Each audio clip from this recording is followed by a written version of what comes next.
এখন আমরা রেডি হয়ে নিয়েছি, এখন বাজে ওই 6:30 মতো।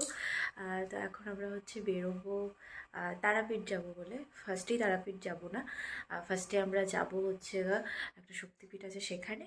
তো চলো, অনেকটা রাস্তা জার্নি আছে, বাইকে করে যাবো। তো এখানে আমি ফুল রেডি হয়ে গিয়েছি, আর যেহেতু এখন এখন বাজে ওই 7টা মতো, আর অনেকটাই সকাল। দিনের বেলা যতই গরম পড়ুক না কেন, এই সকালবেলাটা কিন্তু বেশ ভালোই ঠান্ডা পড়ছে। বাইরে বেরিয়ে দেখলাম, ফার্স্টে ভেবেছিলাম হয়তো কিছুই ভালো মানে গরমে জিনিস পরা লাগবে না, তা এখন বেশ ভালোই ঠান্ডা রয়েছে দেখে হালকা পাতলা একটা জ্যাকেট পরে নিলাম, এবার বেরিয়ে পড়েছি। আর আমরা কিন্তু অনেকটা রাস্তা এখন চলেও এসেছি, এখন ঢুকে গিয়েছি বীরভূমে। আর হ্যাঁ, আরেকটা কথা যেটা বলি, আমাদের যে জায়গায় যাওয়ার কথা ছিল তার আগে আমরা ফার্স্টে মানে ভুল করেই এই রাস্তাটাতে ঢুকে পড়ি, বোলপুরের এই রাস্তাটাতে। তার জন্য ভাবলাম যে বোলপুরে কিছু জিনিস দেখে তারপর আমরা যেই জায়গাটায় যাচ্ছি সেই জায়গাটায় যাব। এখন আমরা শান্তিনিকেতনে যাব। শান্তিনিকেতনে কিছু যে সাইট সিনগুলো রয়েছে, ওখানে ভিতরে যে জিনিসগুলো দেখার রয়েছে মিউজিয়াম দিয়ে, সেই জিনিসগুলো দেখব। আর এখানে এসে আমরা একটা গাইডও নিয়ে নিয়েছিলাম। কিন্তু শান্তিনিকেতন সৃষ্টি রবীন্দ্রনাথ ঠাকুর করেননি। শান্তিনিকেতন সৃষ্টি করেছেন রবীন্দ্রনাথ ঠাকুর বাবা মহর্ষি দেবেন্দ্রনাথ ঠাকুর। তো শান্তিনিকেতন কীভাবে সৃষ্টি হয়েছিল? মহর্ষি দেবেন্দ্রনাথ ঠাকুরের দেশভ্রমণে খুব শখ ছিল। উনি সারা ভারতবর্ষকে ঘুরেছেন, অনেক বিদেশে ঘুরেছেন, কিন্তু কোথাও মনের আনন্দ আত্মার শান্তি উনি কোথাও পাননি। তখনকার দিনে যন্ত্র চালিত কোনো গাড়ি যাতায়াত করতো না, গরু গাড়িতে নয়, পালকিতে নয়, নৌকাতে যাতায়াত করতে হতো।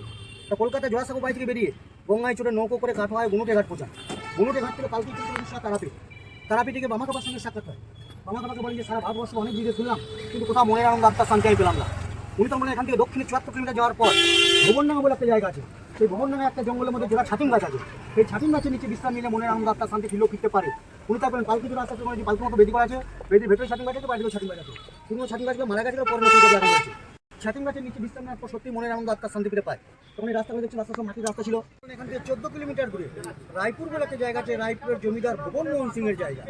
ওই ভুবন মোহন সিংয়ের হারমোনিয়ামে যেটা আমরা শক্ত সুর যেটা আমরা সা রে গা মা পা ধা নি সা, ছোট কত বড় হচ্ছে রে, ছোট হয়ে যাচ্ছে গা মা, ঠোঁটের আকৃতি যেটা আপনার এখানে এক জায়গায় কোনো বসবাস করেন, এক জায়গা থেকে এক জায়গায় উঠে চলে যায়। তো সেই দৃশ্যটা এখানে রামকিঙ্কর বেস্তু হয়েছে। পেছনে বাঁকে বাড়ি জিনিসপত্র, সামনে বাঁকে একটা বাটা, ওইদিকে মায়ের কোলে একটা বাচ্চা আছে, মাথায় ঝুড়ি, ওপরে তালায় বাচ্চা খায়, সঙ্গে নিচে একটা কুকুর। পুরো পরিবারটা এক জায়গা থেকে এক জায়গায় উঠে চলে যাচ্ছে। এই দৃশ্যটা এখানে রামকিঙ্কর বেস্তু হয়েছে। করেছিলেন প্রথমে একটা লোহার ট্যাকচার তৈরি করার পর সিমেন্ট বালিয়া নুড়ি পাথর মাখিয়ে দূর থেকে ছুঁড়ে ছুঁড়ে তৈরি করেছিলেন। রামকিঙ্কর বেজ এত বড় বিশ্ববিখ্যাত তাৎপর্য যে শিল্পী ছিলেন, ভাস্কর্য উপাধি পেয়েছিলেন। এই মূর্তিটা আপনারা ছোটোবেলায় বাংলা সহজ পাঠ বই যদি পড়ে থাকেন, বাংলা সহজ পাঠ বই খুললে এই মূর্তিটা দেখতে পাবেন। দেখছেন এই বাড়িতে আপনার রবীন্দ্রনাথ ঠাকুরের ছোট মেয়ে মীরা দেবী থাকতেন।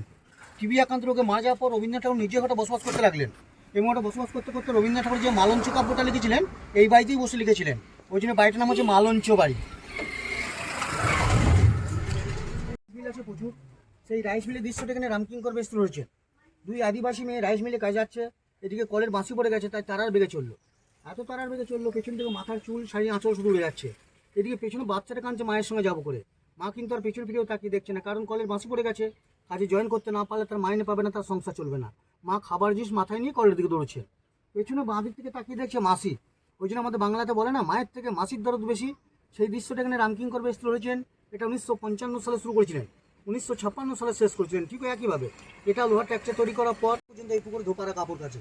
তো সেই দৃশ্যটা এখানে রামকিঙ্কর বেস্তু রয়েছে। এই মূর্তিটা তৈরি করতে করতে উনি হঠাৎ অসুস্থ হয়ে গেছিলেন এবং মারাও গেছেন। ওই জন্য তখন মাথাটা তৈরি হয়নি। ওনার জীবন হচ্ছে এইটাই শেষ মূর্তি।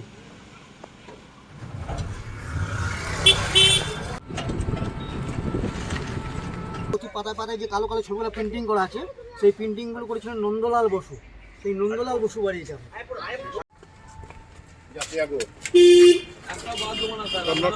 সময় লাগে কিন্তু বুঝছি, হাঁটতে বেশি খাবার রবীন্দ্রনাথ ঠাকুরের শিষ্য ছিলেন। জায়গাটার নামই হয় লিচু বাংলা। বর্তমানে বিশ্বভারতী যে যোগা ক্লাসটা হয়, আমরা ভেতরে জায়গা আছে, ওখানে যোগা ক্লাসটা হয়। ওই জন্য দ্বিজ বিরাম কিছু করার জন্য মাটির বাড়ি রাখা হয়েছিল। ওই জন্য বাড়ির নাম হয় দেহুলি বাড়ি। রবীন্দ্রনাথ ঠাকুর যে গোড়া উপন্যাস লিখেছিলেন, এই দেহুলি বাড়িতে বসে লিখেছিলেন।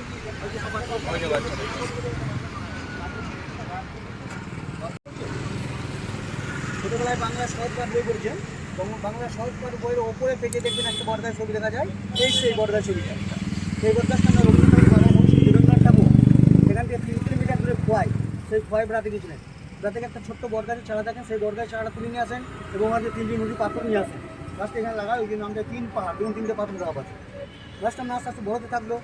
রবীন্দ্রনাথ ঠাকুর যখন 11 বছর বয়স, তখন বাবার সঙ্গে শান্তিনিকেতন প্রথম বেড়া গাছ, তারপর 30 বছর কয়েকজন সঙ্গে পাকাপাকি বসবাস করতে লাগলেন, এই গাছের গোড়ায় বসতে লাগলেন। বসার পর চিন্তা করে এই গাছটা বাবা লাগিয়ে, তার বাবার উদ্দেশ্যে আমাকেও কিছু করতে হবে। তখন এই রাস্তাটা একটু রাস্তার সময় মাটির রাস্তা ছিল, সেই মাটির রাস্তা দিয়ে গরুর গাড়ি বসে জিনিসপত্র বেঁচে যাচ্ছে। ওনারা গরুর গাড়ি বোঝাই করা, গরু শাড়ি গাড়ি চালায় বংশবন্ধু সাংবাদিক যায় বাংলা মতন। এই চ্যালেঞ্জ কিন্তু এই গাছের গোড়ায় বসে লিখেছিলেন। বাকি কবিতাটা বাংলাদেশ রায়দ থেকে শেষ করেছিলেন। আর বসেছে শুক্রবারে বক্সিগঞ্জে পদ্মা। ধ্বজ মানে পতাকা, ঘরটা মাঝখানে দেখবেন একটা পতাকার মতো তাল গাছ দাঁড়িয়ে আছে। রবীন্দ্রনাথ ঠাকুর এই ঘরটা বসে এবং এই ঘরটা কিন্তু আর একটা কবিতা লিখেছিলেন, তাল গাছ এক পায়ে দাঁড়িয়ে সব গাছ দাঁড়িয়ে উঁকি মারা আকাশে, এই ঘরটা কিন্তু তাল গাছটা কি তখনকার? হ্যাঁ,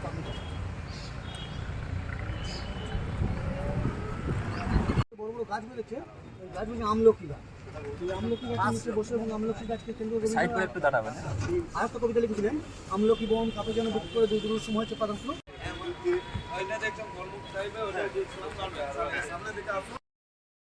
এখন আমরা এখানে শান্তিনিকেতনে যে মিউজিয়ামটা রয়েছে সেখানে আমরা চলে এসেছি মিউজিয়ামটা ঘুরে দেখব বলে। আর হ্যাঁ, তার আগে এখানে ব্যাগপত্রগুলো রেখে দেব। এখানে ব্যাগপত্র নিয়ে যাওয়া অ্যালাউ ছিল না, সেই জন্য ফার্স্টে এখানে ব্যাগপত্র, আমরা যেহেতু বাইকে এসেছিলাম সেই জন্য হেলমেট রেখে তারপরে এখন আমরা মিউজিয়ামের মধ্যে ঢুকবো।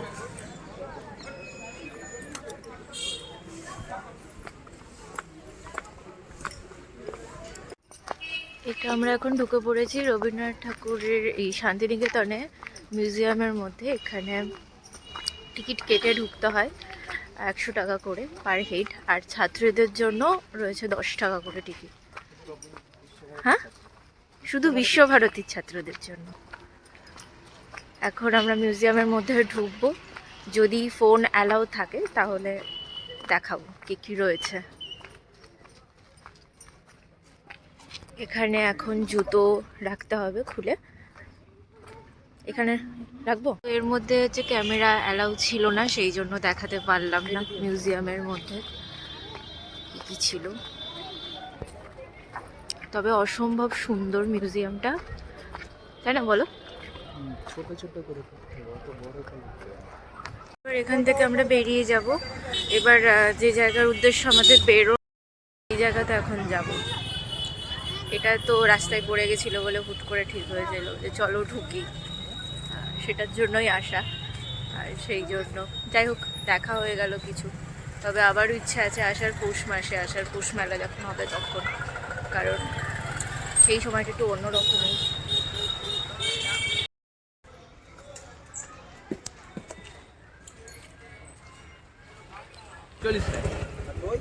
দই 200 গ্রামের 40 টাকা।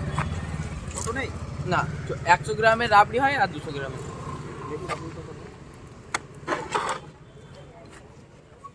রাবড়ি দই, রাবড়ি দই, রাবড়ি। এটা রাবড়ি, আর এই নিচে এটা 200 গ্রামের রাবড়িটা রাবড়ি দেবো। খেয়ে দেখি। ঠিক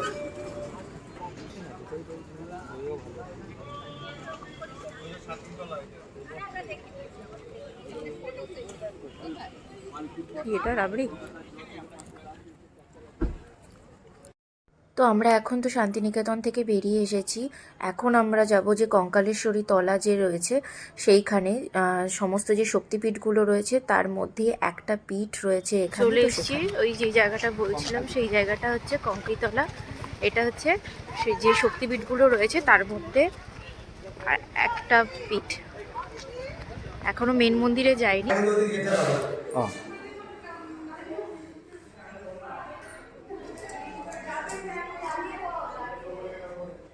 বলেছিলাম এটা মেন মন্দির না, দেখেছো? এটা শিব মন্দির।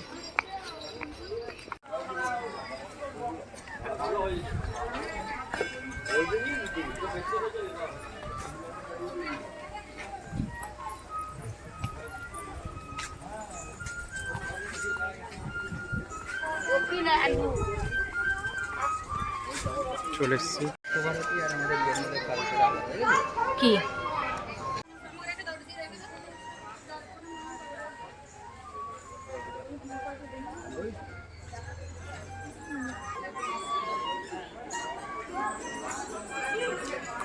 যেহেতু কালকে আমাদের তারাপীঠে পুজো দেওয়ার রয়েছে, সেই জন্য আমরা ভেবেছিলাম আজকে আমরা নিরামিষই খাবো। তাই এখান থেকে আমরা যে মন্দিরটাতে এসেছি সেই মন্দিরটা থেকে আমরা এখানে ভোগ খেয়ে নিয়ে তারপরে খাওয়া দাওয়া করে তারপরে আমরা তারাপীঠের উদ্দেশ্যে রওনা দেব। আর ফার্স্টে এখানে যে ভোগটা রয়েছে সেটা দেওয়া ছিল, মহাপ্রসাদ যেটা বলছিল সেটা। আর হ্যাঁ, আর একটা কথাও বলি, এখান থেকে যাওয়ার পথে আমরা এই যে বাবা কলেশ্বরের মন্দির এখানেও এসেছিলাম। বাবা ডেকেছিল, চেয়েছিল, তাই আমাদের এখানে আসা হয়েছে।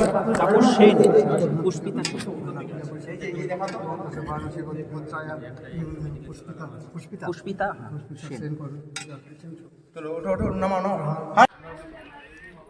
এটা হচ্ছে কলেশ্বর, বাবা কলেশ্বরের মন্দির, তাই তো?